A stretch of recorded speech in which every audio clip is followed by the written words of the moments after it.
Xin kính chào quý vị. Kính thưa quý vị, trong thời gian vừa qua, trong cái quá trình tiêm ngừa vaccine COVID-19 cho người dân, thì chúng tôi đã trực tiếp tham gia vào cái quá trình thăm khám sàng lọc cũng như là tư vấn cho người dân trước khi mà họ tham gia tiêm ngừa COVID-19. Thì trong cái quá trình thăm khám sàng lọc đó thì chúng tôi nhận được rất nhiều những cái thắc mắc liên quan đến vấn đề vaccine, như là các cái đối tượng nào được tiêm, các cái đối tượng nào không được tiêm vaccine COVID-19, cũng như là những cái đối tượng nào phải trì hoãn tiêm vaccine. Thì trong số những cái thắc mắc đó, chúng tôi nhận thấy là một cái thắc mắc đáng được quan tâm nhiều nhất, đó là cái câu hỏi là phụ nữ mang thai và cho con bú có nên tiêm phòng COVID-19 hay không? Thì trước khi mà trả lời cái câu hỏi nêu trên đó, thì chúng ta cùng điểm lại các cái diễn biến từ lúc mà dịch COVID-19 này xuất hiện cho đến khi có vaccine, và từ lúc mà có vaccine cho đến ngày nay thì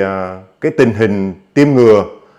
nó diễn ra như thế nào, và các cái đối tượng nào là cái đối tượng được hưởng thụ cái vấn đề tiêm ngừa để phòng COVID-19 này. Thì như quý vị đã biết á, là SARS-CoV-2 này lần đầu tiên được phát hiện vào tháng Chạp năm 2019 tại thành phố Vũ Hán của Trung Quốc. Và đến cuối tháng 11 năm 2020 thì các nhà khoa học công bố cái trình tự gen của virus corona.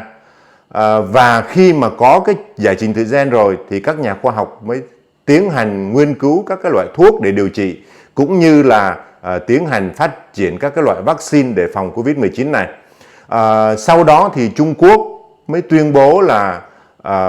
cái vaccine COVID-19 này sẽ được họ phát triển và sẽ có mặt trên thị trường vào khoảng cuối năm 2000 hoặc là đầu năm 2021. Và mãi cho đến ngày 11 tháng 3 năm 2020 thì ông Tedros lúc đó là tổng giám đốc của WHO mới công bố SARS-CoV-2 này là một cái đại dịch. Và lúc này thì các cái nhà khoa học mới xúc tiến bắt tay vào vấn đề nghiên cứu thuốc chữa bệnh COVID-19 cũng như là phát triển các cái loại vaccine. Thì kể từ khi mà phát triển các cái loại vaccine này thì chúng ta cùng tìm hiểu xem là có bao nhiêu loại vaccine đã được thế giới chấp nhận, và đặc biệt là có bao nhiêu loại vaccine đã được chính phủ Việt Nam cho phép lưu hành để chích ngừa cho nhân dân ở tại Việt Nam chúng ta. Thì cái vaccine đầu tiên mà chúng ta muốn nói đến đó là cái vaccine AstraZeneca. Thì đây là một cái loại vaccine được Việt Nam phê chuẩn đầu tiên vào ngày 30 tháng 1 năm 2021. Thì như quý vị đã biết đó, là AstraZeneca là một cái loại vaccine của Anh phát triển và dựa theo cái công nghệ virus, vector virus, và theo cái hướng dẫn của nhà sản xuất thì cái vaccine này được tiêm cho những phụ nữ mang thai với điều kiện là phải trên 13 tuần. Cái vaccine thứ hai đó là vaccine Pfizer. Vaccine Pfizer này thì được Việt Nam phê chuẩn vào ngày 12 tháng 6 năm 2021. Và cái vaccine Pfizer này thì họ không có chống chỉ định đối với những người mang thai. Họ cũng không khuyến cáo là phải test thai trước khi mà tiêm vaccine Pfizer. Và vì cái lợi ích của việc tiêm vaccine nó lớn hơn nhiều so với lại vấn đề mà phụ nữ mang thai không tiêm vaccine COVID-19 nếu mà chẳng may họ bị nhiễm SARS-CoV-2. Chính vì vậy mà họ không có chống chỉ định đối với lại bà mẹ mang thai cũng như là bà mẹ đang cho con bú. Vaccine thứ ba được Việt Nam phê chuẩn vào ngày 29 tháng 6 năm 2021, cũng là một loại vaccine của Hoa Kỳ phát triển. Và cái vaccine Moderna này cũng chưa có những cái nghiên cứu sâu rộng ở trên cái nhóm đối tượng phụ nữ mang thai và cho con bú. Cái vaccine thứ ba là vaccine Verocell. Đây là một loại vaccine của hãng dược phẩm Sinopharm của Trung Quốc người ta sản xuất và được Việt Nam phê chuẩn trong tình trạng khẩn cấp vào ngày 3 tháng 6 năm 2021. Đây là một cái loại vaccine dựa theo cái công nghệ bất hoạt, tức là cái công nghệ cổ điển rồi, và nhà sản xuất cũng như là WHO người ta đều không đưa ra những cái hướng dẫn cụ thể nào đối với việc là có nên tiêm vaccine này cho phụ nữ mang thai và cho con bú hay không, và họ chỉ nói rằng nên tiêm vì nếu mà cảm thấy là cái lợi ích do việc tiêm phòng đem lại nó lớn hơn là những cái rủi ro thì chúng ta nên tiêm. Vaccine thứ 5 là vaccine Sputnik V. Cái vaccine này là cái vaccine của Nga người ta phát triển và được Việt Nam phê chuẩn vào ngày 23 tháng 3 năm 2021. Đây là một cái loại vaccine dựa theo cái công nghệ vector virus, và nhà sản xuất khuyên là không nên tiêm vaccine này cho phụ nữ mang thai dưới 13 tuần. Nhưng mà về tới Việt Nam thì Bộ Y tế Việt Nam chống chỉ định với tất cả các cái bà mẹ đang mang thai dù bất cứ ở một cái tuổi thai nào, và tất cả các cái bà mẹ đang cho con bú cũng đều chống chỉ định đối với vaccine Sputnik này. Một loại vaccine mới nhất vừa được Việt Nam phê chuẩn vào ngày 17 tháng 9 năm 2021, đó là vaccine Abdala của Cuba. Đây là một cái loại vaccine tái tổ hợp và nó không phải là vaccine vector virus, cũng không có hoạt động giống như cái công nghệ mRNA của Mỹ, và thay vào đó nó lại là một cái loại vaccine protein, tức là nó mang một cái protein đột biến mà cái virus SARS-CoV-2 này nó sử dụng để liên kết với cái tế bào cơ thể con người, qua đó nó kích hoạt cái hệ thống miễn dịch của cơ thể chống lại cái SARS-CoV-2. Quý vị cũng nên nhớ là cái vaccine Abdala này là một cái vaccine duy nhất hiện nay được tiêm 3 liều cách nhau 14 ngày. Tức là trong vòng 1 tháng thì chúng ta tiêm vào ngày thứ nhất, vào ngày thứ 14 và ngày thứ 28. Phải là được 3 liều thì nó mới phát huy cái tác dụng bảo vệ. Và vaccine này thì cũng chưa có nghiên cứu rộng rãi ở trên phụ nữ có thai và cho con bú. Còn trên nghiên cứu về động vật mang thai đó thì không có cái bằng chứng nào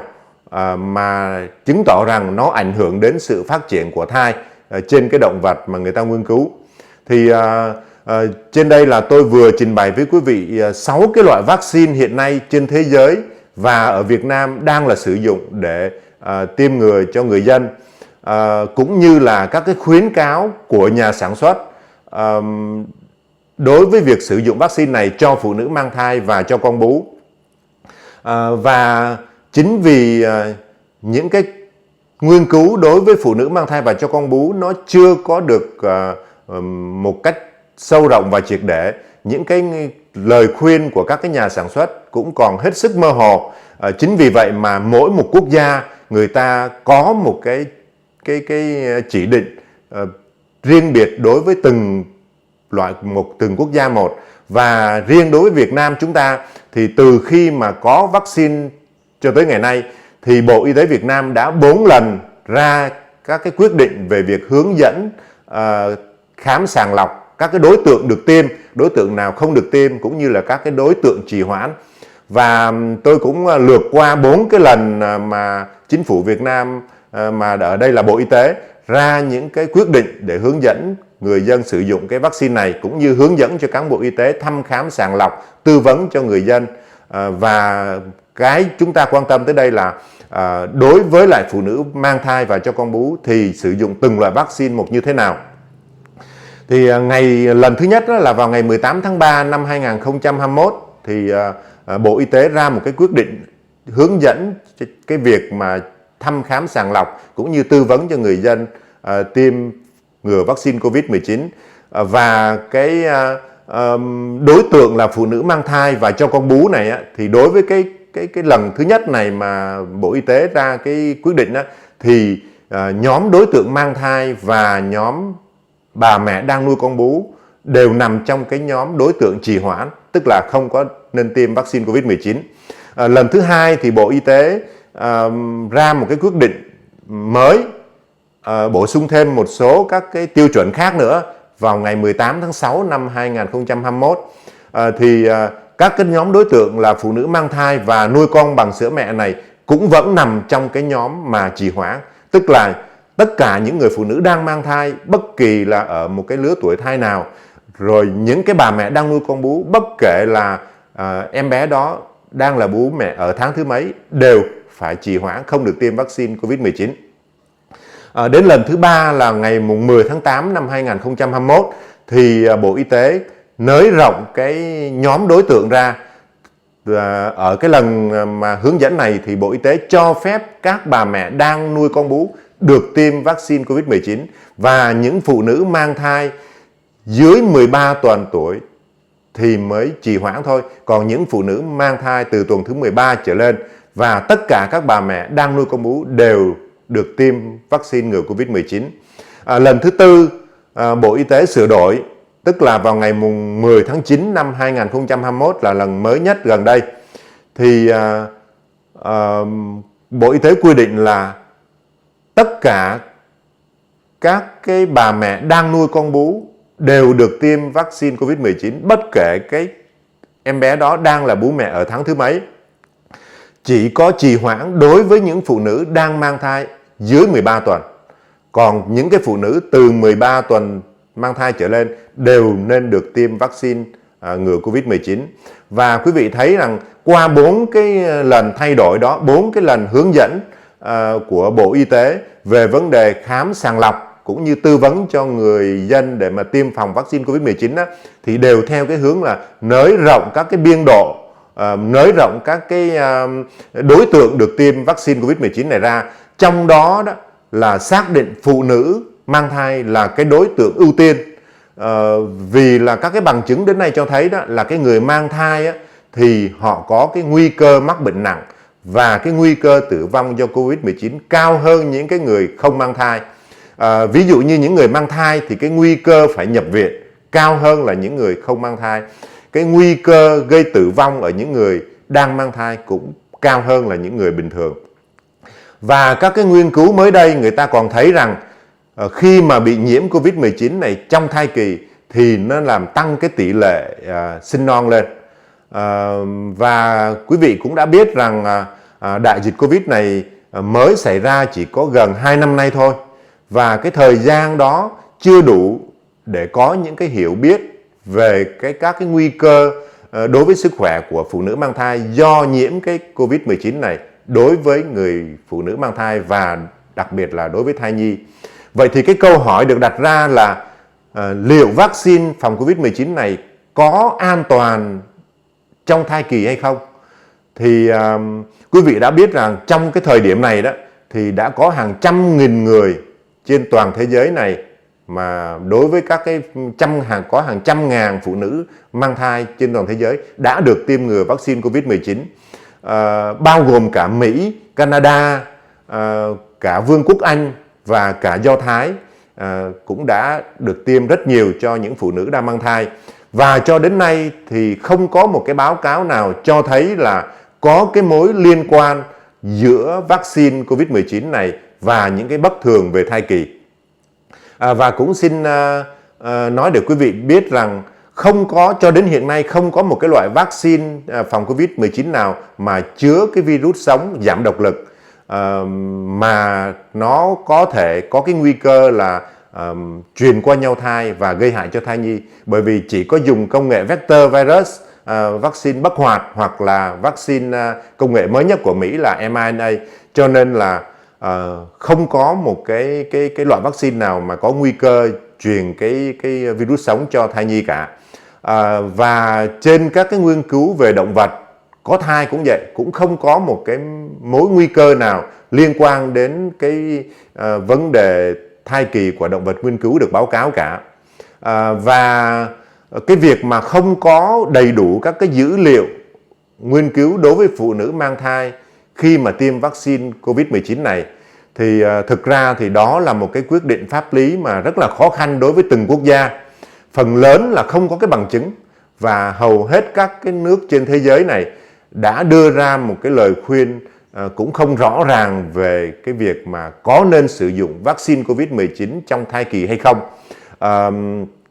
Khi mà mang thai đó thì quý vị biết là cái người phụ nữ mang thai có cái nguy cơ bị nhiễm trùng cao hơn những cái người bình thường. Nên các cái nhà sản xuất và các cái nhà quản lý chỉ có đưa ra những cái lời khuyên thôi, là nên tiêm khi mà cái lợi ích của việc tiêm phòng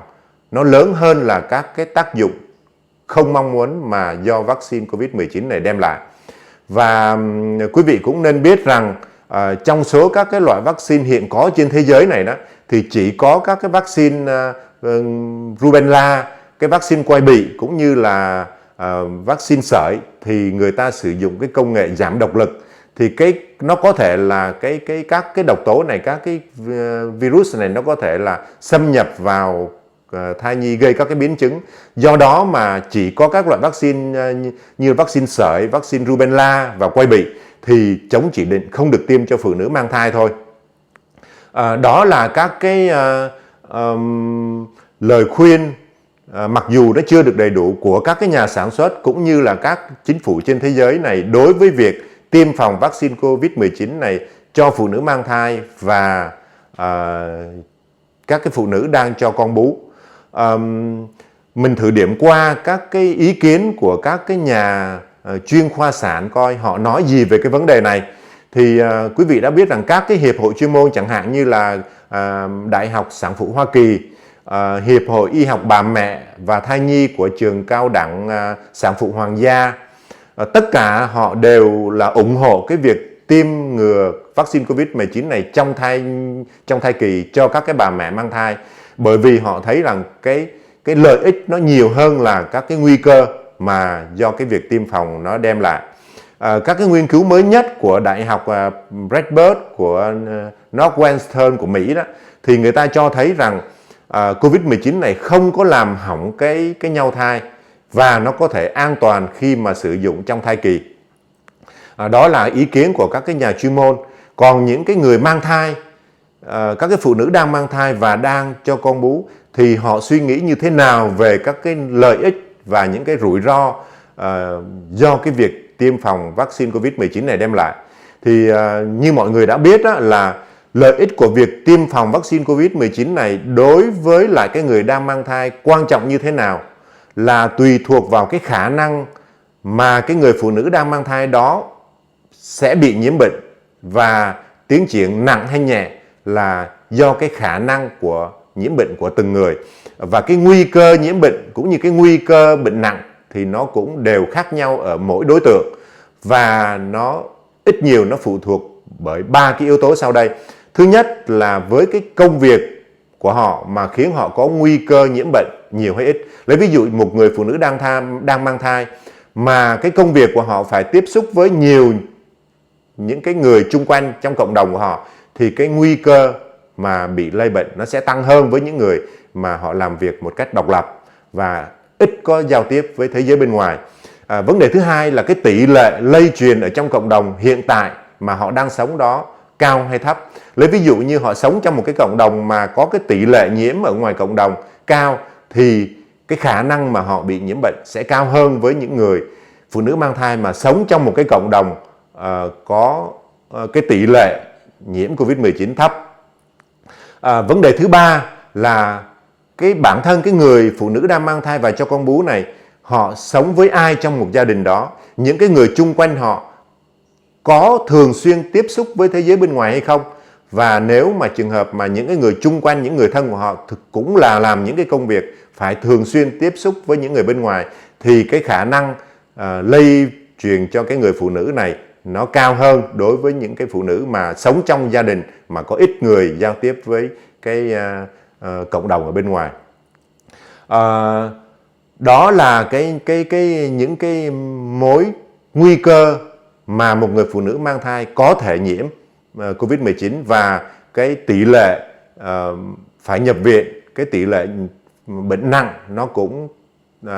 khác nhau từng nhóm đối tượng một.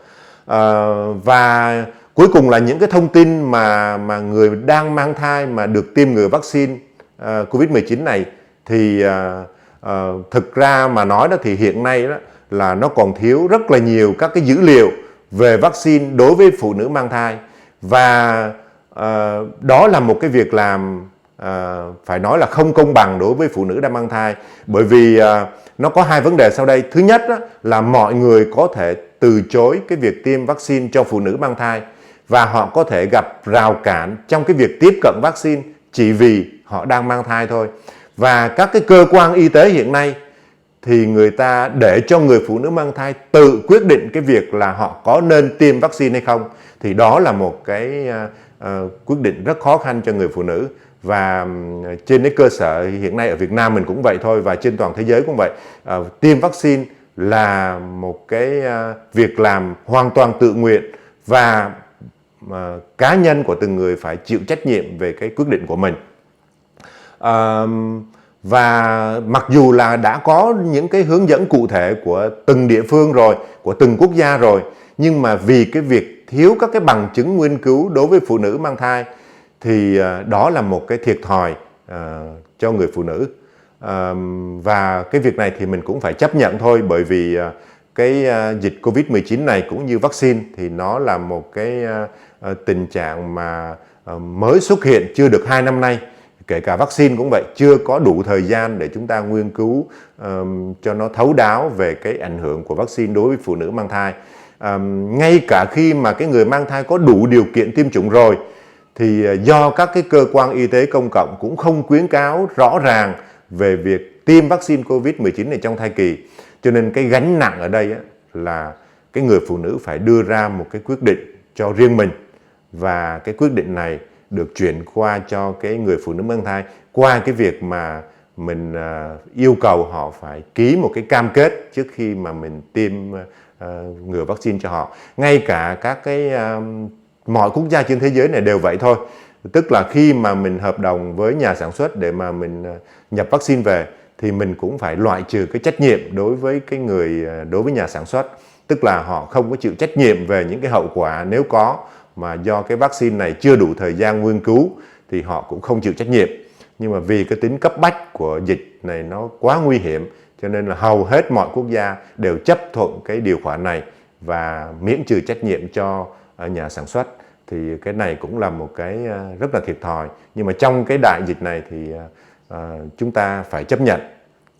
Rồi còn các cái nghiên cứu mới nhất ở đây đó thì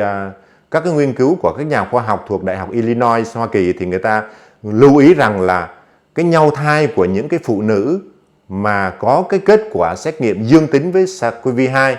mà khi mà đang mang thai đó thì nó có cái tổn thương ở nhau thai, trong khi mà các cái nhà quan sát người ta thấy rằng những cái phụ nữ đã sinh con mà được tiêm ngừa vaccine Covid-19 thì không có thấy tổn thương ở nhau thai nếu mà họ bị nhiễm SARS-CoV. Hầu hết phụ nữ mang thai thì được tiêm vaccine Covid-19 này trong cái tam cá nguyệt thứ 3. Và khi mà người ta nghiên cứu máu ở trong thai nhi thì người ta xét nghiệm cái kháng thể đó IgG, thì người ta thấy rằng cái kháng thể mà người mẹ thu nhận được qua cái việc tiêm ngừa này nó đều được truyền qua em bé, qua thai nhi, qua cái hệ thống tuần hoàn của nhau thai. Chính vì vậy mà nó tạo được cái khả năng bảo vệ kép giữa bà mẹ và trẻ em. Nói tóm lại thì qua các cái phân tích cũng như các khuyến cáo của nhà sản xuất, cũng như các cái khuyến cáo của từng quốc gia một, của các cái nhà quản lý, người ta khuyến cáo đối với lại việc tiêm vaccine Covid-19 cho phụ nữ mang thai thì mình có thể đi đến những các cái kết luận như sau. Thứ nhất là khi mà mang thai đó thì người phụ nữ thường là cái sức đề kháng nó kém, và nếu mà chẳng may bị nhiễm SARS-CoV-2 này thì cái người phụ nữ đó sẽ bị bệnh nặng hơn, và cái nguy cơ tử vong cũng cao hơn với những người không mang thai. Mặc dù là các cái nghiên cứu còn rất là hạn chế, nhưng mà cho thấy là nếu mà phụ nữ mà mang thai mà được tiêm vaccine Covid-19 thì cái kháng thể truyền cho con qua nhau thai nó giúp bảo vệ em bé trong những cái tháng đầu của thai kỳ. Và các cái nghiên cứu của các cái nhà khoa học thì cho tới nay vaccine Covid hoàn toàn là an toàn cho thai nhi nếu được tiêm ở cái tam cá nguyệt thứ 2 trở đi. Và cũng do cái tình hình mà dịch bệnh phức tạp này, do cái biến chủng virus SARS-CoV-2 này lây lan rất nhanh, mà cái vấn đề lợi ích của việc tiêm ngừa vaccine thì qua cái phân tích từ nãy tới giờ, quý vị đã biết là cái lợi ích của việc tiêm ngừa nó sẽ cao hơn những cái rủi ro có thể đem lại cho người phụ nữ mang thai hoặc là đang cho con bú. Và quý vị cũng nên biết rằng trong cái tam cá nguyệt, tại sao lại có cái mốc mà là tiêm ở phụ nữ 13 tuần tuổi trở lên, thì quý vị biết là người ta trong một cái thai kỳ thì người ta phân ra làm 3 cái tam cá nguyệt. Tam cá nguyệt thứ nhất là gồm 3 tháng đầu, tam cá nguyệt thứ hai là 3 tháng giữa và tam cá nguyệt thứ ba là 3 tháng cuối. Thì hầu hết các cái cơ quan của thai nhi nó đều được phát triển đầy đủ ở trong tam cá nguyệt đầu, tức là 12 tuần đầu. Cho nên là khi mà các cái cơ quan của em bé nó đã phát triển rồi thì hầu như là không có một cái dị tật nào mà nó có thể ảnh hưởng tới thai nhi nếu chúng ta tiêm ngừa trong cái thời gian mà đã vượt qua được cái tam cá nguyệt thứ nhất này rồi. Thì nói tóm lại đó, qua các cái phân tích nãy giờ thì chúng tôi đưa ra một cái tư vấn cụ thể cho quý vị là tất cả các cái bà mẹ mang thai trên 13 tuần tuổi đều được tiêm vaccine COVID-19 này, và quý vị nên tiêm bởi vì cái lợi ích của nó nãy giờ chúng ta phân tích thì quý vị đã biết rồi, cái lợi ích của nó lớn hơn là những cái nguy cơ mà nó đem lại. Cũng như là tất cả các bà mẹ đang nuôi con bú, dù bất kể là em bé đang là bú mẹ ở tháng thứ mấy, đều được và nên tiêm ngừa vaccine COVID-19 bởi vì những cái lợi ích mà nó đem lại là vô cùng thiết thực và to lớn trong cái tình hình dịch bệnh hiện nay. Và quý vị tham gia vào cái quá trình mà chúng ta tiêm ngừa vaccine COVID-19 này để góp phần làm cho cái tỷ lệ tiêm ngừa trong cộng đồng tăng cao, qua đó nó phát sinh được cái miễn dịch cộng đồng và chúng ta góp phần làm cho cái đại dịch Covid này nó mau chóng qua đi và đưa thế giới trở lại cái trạng thái bình thường và đem lại cái sức khỏe cho cộng đồng cũng như cho chính quý vị. Thì đó là những cái câu trả lời cụ thể của chúng tôi với cái dựa trên các cái chứng cứ khoa học mà quý vị vừa nghe phân tích vừa nãy, cũng như các cái sự hướng dẫn của Bộ Y tế Việt Nam. Thì lời khuyên của chúng tôi là quý vị nên tích cực tham gia tiêm ngừa đối với các cái phụ nữ mang thai trên 13 tuần cũng như các phụ nữ đang nuôi con bú. Xin kính chúc quý vị sức khỏe, niềm vui và hạnh phúc trong cuộc sống. Xin kính chào quý vị.